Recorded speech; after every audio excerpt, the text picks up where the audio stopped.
She was an actress. She was beloved by millions, starred in some great movies, and had her whole career ahead of her. She was smart, beautiful, and a mother. She showed that some child actors can become serious adult actors.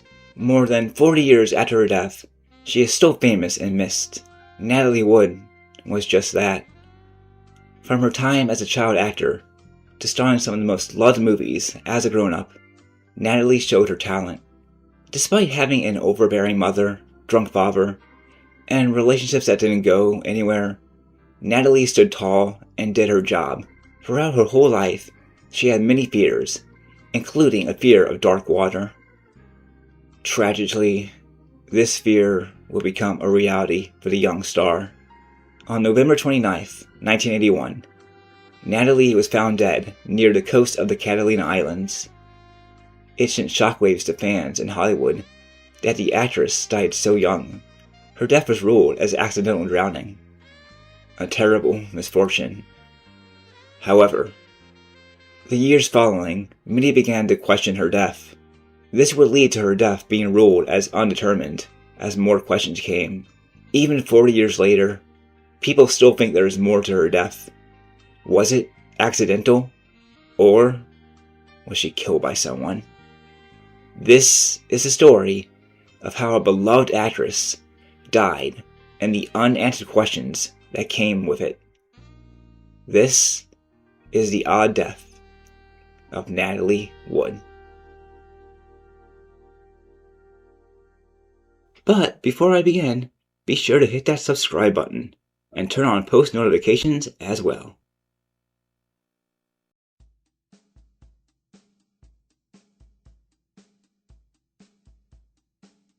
Natalie Wood was born on July 20th, 1938, to Maria Zadalova and Nicholas Zacharenko in San Francisco, California. Both her parents were Russian immigrants, having come to America at different times. Maria's family went to China during the Russian Civil War, before settling in the US. Nicholas worked as a carpenter. After his father was killed in a street fight, he and the rest of the family moved to Canada, and then the US. He eventually met Maria, who at the time was married to another man. They divorced though, and the two got married. Natalie was born just 5 months later. For the first few years of her life, Natalie was just a normal person. However, her mom wanted more. Her mom thought Natalie had talent and wanted to use it. She was able to get Natalie to have a small part in the movie The Moon is Down, as well as in Happyland. The film's directors, Irving Pickle, also saw Natalie's talent and wanted to cast her more. With this, Maria made a bold move and moved the family to Hollywood. Nicholas was against it, but Maria was determined. She was willing to risk everything to make Natalie a star. To say Maria was controlling would be simple. Maria wanted Natalie to be famous and would do anything to make it happen. She thought it was her destiny. A gypsy once told her she would have a second daughter who would become famous. But that same child would also drown. Maria put many fantasies into her daughter's head, and Natalie believed them. Due to the drowning prediction, she convinced Natalie to have a fear of dark water, to try to prevent her from drowning. During filming of her first big movie, Tomorrow is Forever, Natalie was supposed to cry during a scene. When she was unable to, Maria took some butterflies and tore them into pieces to make her cry. Maria not only wanted a movie star child, but Natalie to be her image.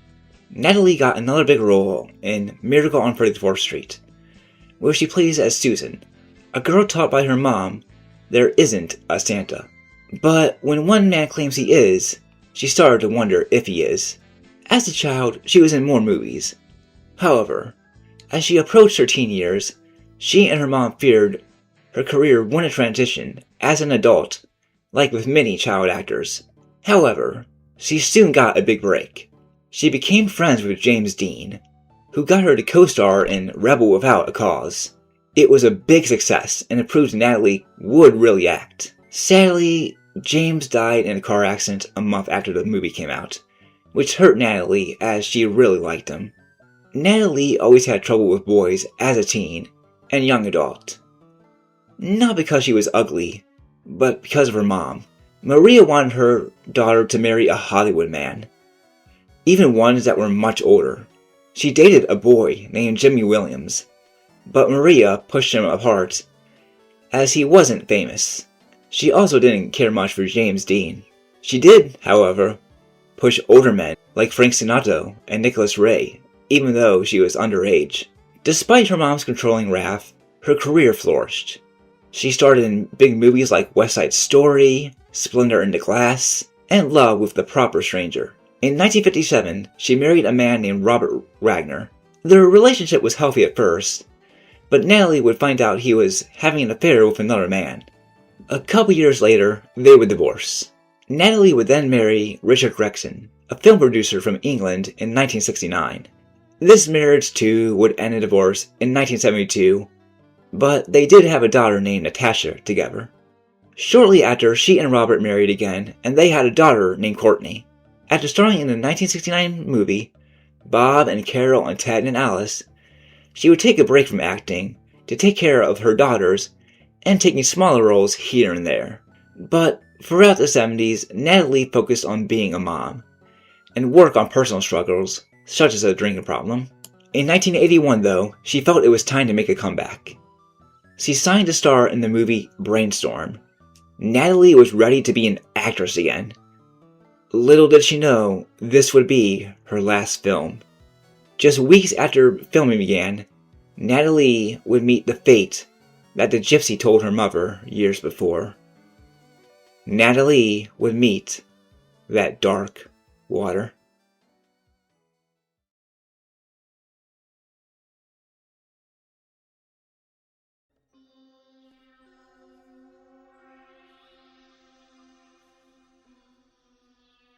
After her break from acting in the 70s, Natalie was set to return. In 1981, she signed on to be in Brainstorm. She was excited for the project, acting professional and focused. Her co-stars and film crew liked working with her, saying she was kind and engaged. However, at the same time, her relationship with Robert had strained again. She had become more independent in the last few years, which Robert may have not liked. The film also required scenes on water, which scared her. Earlier in her career, she had to drive over a bridge that would collapse after driving over it. But it collapsed early and she fell in. Crew saved her, but she had a broken wrist and it traumatized her. While she filmed the scenes for this, it still feared her. During Thanksgiving weekend of 1981, Natalie and Robert decided to take a trip to Santa Catalina on their yacht, Splendor. With them were Brainstorm co-star Christopher Walken and boat captain Dennis Davern. The trip was to celebrate the film's process, bonding, and take a nice break.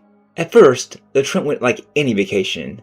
They drank, ate, and Natalie and Chris talked about their movie. Later, they went to a restaurant called Doug's Harbor Reef. There, Natalie supposedly drank heavily, and there was some tension between Natalie and Robert. After returning to the boat, the couple was still arguing. Davern said he heard Wagner yelling and breaking things. Natalie supposedly returned to her room after. This was the last time she was seen alive. The next morning, Wagner reported to the Coast Guard she was missing. A man named Doug Baumard would see something in the water. As he got closer, he realized it was a body. The police came and retreated out of the water. It was Natalie. She was wearing a nightgown, socks, and a red jacket. She had bruises on her body. She was dead. She had drowned.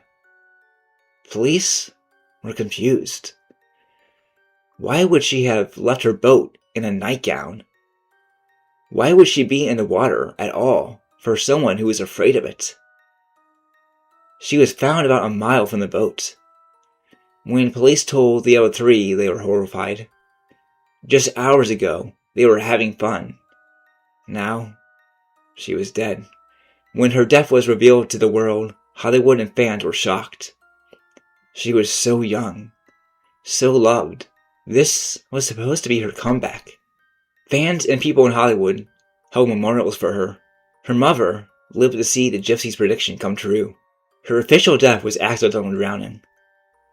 Despite this, many people felt that something was wrong. Why did she go in the water? Where did the bruises come from?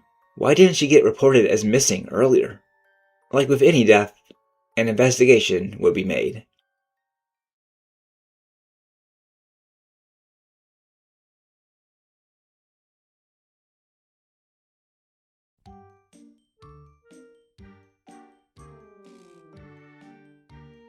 The police asked the other three what happened the other night.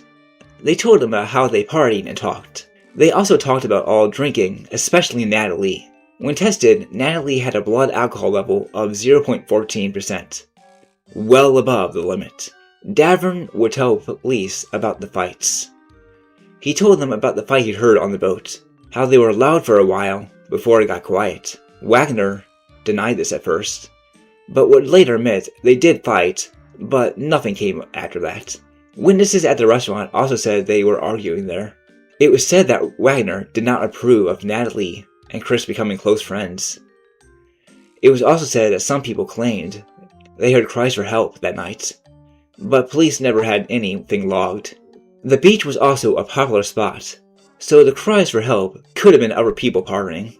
Both Walken and Davern heard arguing, but never heard cries for help, or Natalie missing. Wagner said he looked for her a little, and noticed the dinghy to the boat was gone, but he might have just thought she was mad at him and hiding. In the end, no one on the boat was arrested.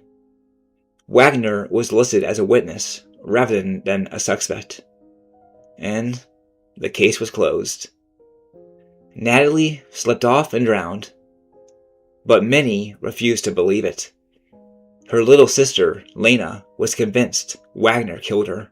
Many had doubts due to her injuries. For decades, her case remained closed as accidental, but in 2011 it was reopened. Her death was changed from accidental to undetermined. In 2018, Wagner was named a person of interest. However, he still wasn't a suspect and hasn't been charged.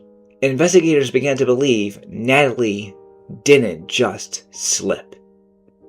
Her drinking combined with the fighting made someone think someone knows something, but it still couldn't be proven. Davern would later say he didn't give all the details, in fear of his career getting damaged. In the years since, Wagner has remained a person of interest and maintained his innocence. But did he do it, or is it just speculation?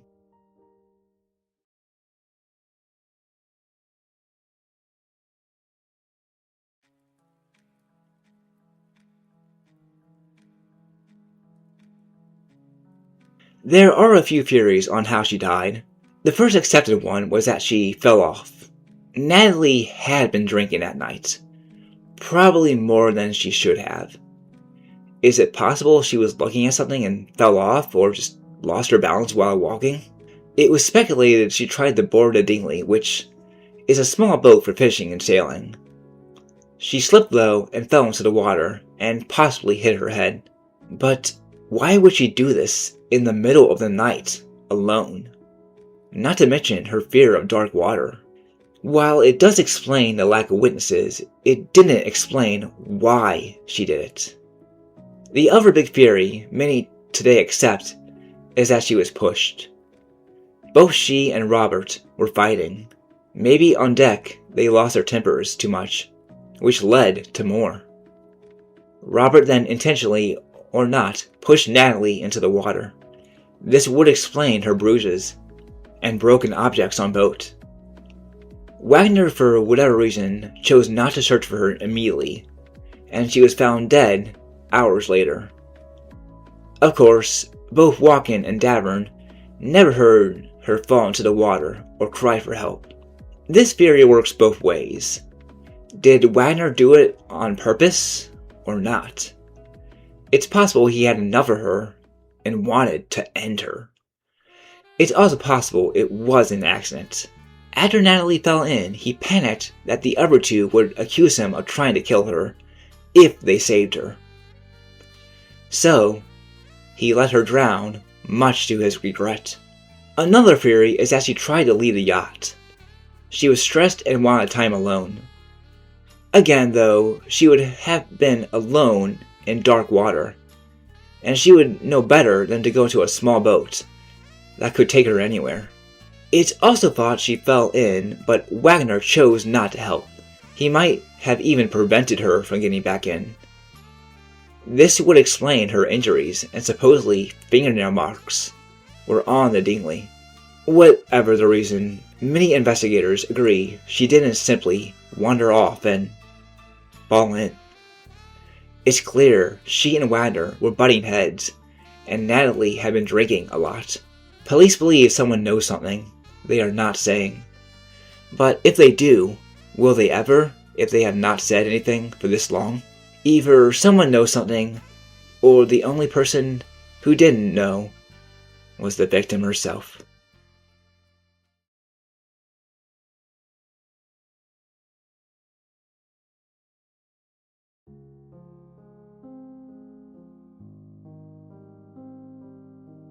Natalie's funeral was held on December 2nd, 1981. Family, friends, and co-workers came to honor her. Her case was closed just 3 days later. Natalie's family and friends didn't want to believe it was an accident. Her sister Lena thought Wagner killed her, a belief she holds to this day. As years passed, more people began to speculate her death. It just didn't make sense. Why would she go by herself like that? Why didn't she cry for help? Why wasn't she reported as missing earlier? Was Robert not looked at more because he was a celebrity, thus giving him a pass? Or did his story just seem credible at the time? Brainstorm would be delayed. Executives originally wanted to cancel the film after her death, but its director convinced the studio to keep it going. Filming was mostly done anyway. While there did have to be a few rewrites and reshoots to change the film a little, it would be completed. The film would premiere in 1983 as Wood's last movie. However, the film was a box office disappointment and got mediocre to low reviews. The film that was supposed to be Natalie's comeback flopped. So even if she lived, would this have truly been her comeback? Of course, there were the rewrites and reshoots. This changed the film from what it was originally supposed to be. If Wood never died, then maybe it would have been better without the last minute changes. As time passed, many of her films stayed iconic. Miracle on 34th Street, Rebel Without a Cause, West Side Story, and more. Natalie had a very controlling mother. A mother who put theories into her head, played with her emotions, controlled who she could date, and was the reason she acted in the first place. Would Natalie have a better life if her mother didn't push her into it? She was a stage mother. She loved her, but her love was also for herself. Many parents often push their children into entertainment for money, even today. It's seen on YouTube and TikTok. However, Natalie did like it, so it went well for her. Even over 40 years later, people still want her death to have more answers. Time will only tell if that ever happens.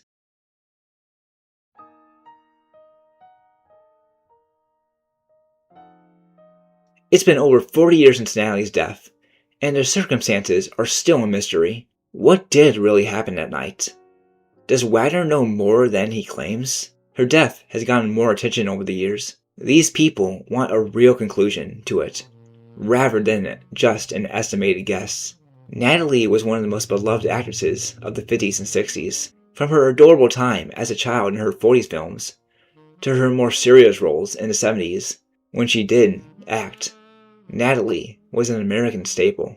While she has been gone for decades now, she would be loved for generations. She feared of being forgotten. She hasn't. Was it accidental? Or was it premeditated? Even if there was proof Robert did it, or he confessed, would it be worth sending him to prison? He's in his mid-90s now, almost 100, so he doesn't have much time left. There's a good chance anyone watching this video in the near future, he will already be gone. Maybe even during the editing of this video. Whatever the case, There needs to be a real answer to what happened that night. Hopefully, that will happen soon. And if it does, they will face their own dark water.